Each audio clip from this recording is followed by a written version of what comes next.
JEE NEET versus अगर NDA की मैं बात करता हूं तो आप खुद देखोगे कि एनडीए एग्जाम की खास बात क्या है। इन एग्जाम्स में ये साल में एक बार कंडक्ट कराया जाता है, बट एनडीए एग्जाम साल में 2 बार कंडक्ट कराया जाता है। तो आपके पास साल में 2 अपॉर्चुनिटीज हैं। अब आप देखिए, जेई वाला बच्चा भी एनडीए की तरफ, आर्म फोर्सेस की तरफ आ रहा है। क्यों? क्योंकि आपके पास एक और अटेम्प्ट है जिसको बोलते हैं 10+2 टीएस और 10+2 नेवी टेक। कितने लोगों को ये पता है अभी तक इस अपॉर्चुनिटी के बारे में? देखिए, आधे को पता है अभी। आपको अपने अपॉर्चुनिटी के बारे में पता नहीं कि बिना रिटन क्वालिफाई किए हुए भी आप आर्म फोर्सेस की एसएसबी ले सकते हो। अभी आप एनडीए की तैयारी कर रहे हो, जब आप रिटन एग्जाम क्वालिफाई करते हो उसके बाद आपको एसएसबी इंटरव्यू मिलता है। जब आप रिटन पहले क्वालिफाई करोगे तब आपको एसएसबी मिलेगा।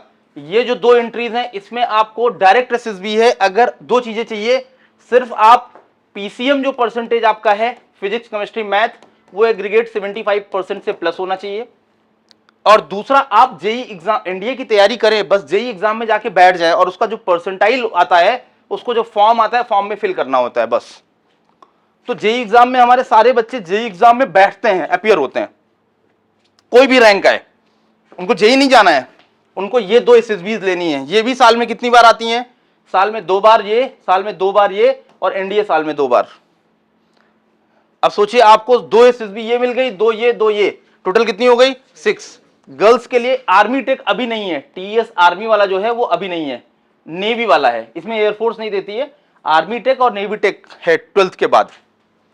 तो गर्ल्स के लिए नेवी टेक भी ओपन हो गया, तो गर्ल्स के लिए ये भी अपॉर्चुनिटीज हैं। और एनडीए के साथ साथ 2-4 अटेम्प्ट उनको मिल सकते हैं। अगर पीसीएम में ठीक ठाक परसेंटेज आपका आता है, जैसे सीबीएसई के बहुत सारे बच्चे बैठे हैं, अगर जिसका भी 85-90% आ गया पीसीएम में एग्रीगेट 80 से भी ऊपर आ गया और जेई एग्जाम में आप बैठे, तो डायरेक्टली आप उस एसएसबी को भी आपको लेना है।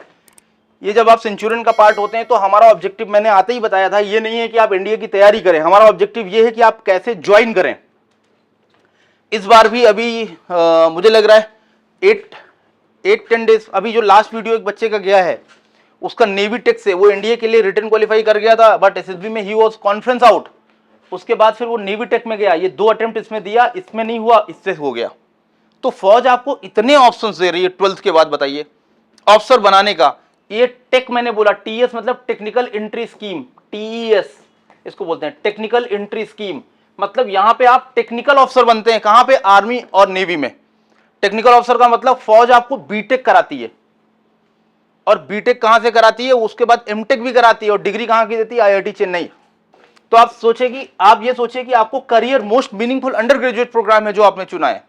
बहुत कम बच्चों को पता है, ज्यादा बच्चों को पता नहीं है। मैं आपको बताता हूं, डेटा आपको बताता हूं, अराउंड 20 लाख बच्चे जेई का एग्जाम देते हैं और 6 लाख बच्चे एनडीए का एग्जाम देते हैं। क्यों? क्योंकि बहुत सारे बच्चों को एनडीए पता ही नहीं है, उनको 2 ही चीज पता है, जेई और नीट। बायो वाले बैकग्राउंड वाले बच्चे एनडीए की तरफ नहीं जा पाते क्योंकि उनको लगता है कि वो है, तो ज्यादा बच्चे चले जाते हैं। और बहुत सारे बच्चे मैंने देखा है जो बायो बैकग्राउंड के हैं वो एनडीए क्वालिफाई कर लेते हैं अगर वो यहां आके तैयारी अच्छे से करते हैं तो। और वो बाहर वाले बच्चे, उनको लगता है उनके पास सिर्फ नीट है। तो प्लीज अंडरस्टैंड, यहां की रिक्वायरमेंट 2 है। यहां की रिक्वायरमेंट क्या है? यहां की रिक्वायरमेंट आपकी सिर्फ एकेडमिक नहीं है। हमें नहीं चाहिए आप फिजिक्स मैथ में टॉपर हो, हमें 2 रिक्वायरमेंट है, आप academic profile plus personality profile. Academic plus personality की रिक्वायरमेंट है। फौज को वो बंदा या बंदी चाहिए जो physically, mentally, emotionally and psychologically balanced हो।